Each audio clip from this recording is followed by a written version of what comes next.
దేవుడికి మొక్కు చెల్లించకపోతే ఏమవుతుందో తెలుసా?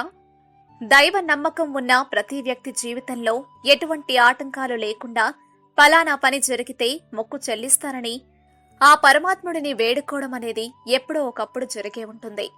అలా మొక్కుకున్నాక దేవుడికి మొక్కు చెల్లించకపోతే ఏమవుతుందని చాలా మంది అనుమానం.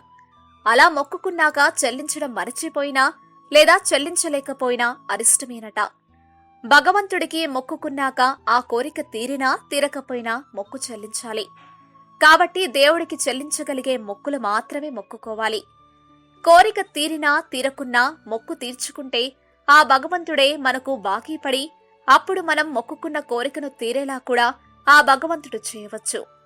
మొక్కు తీర్చకపోతే మనసులోని ఆ బాధ పదే పదే హెచ్చరించి మనిషికి ఉన్న పాజిటివ్ ఎనర్జీని హరిస్తుంది.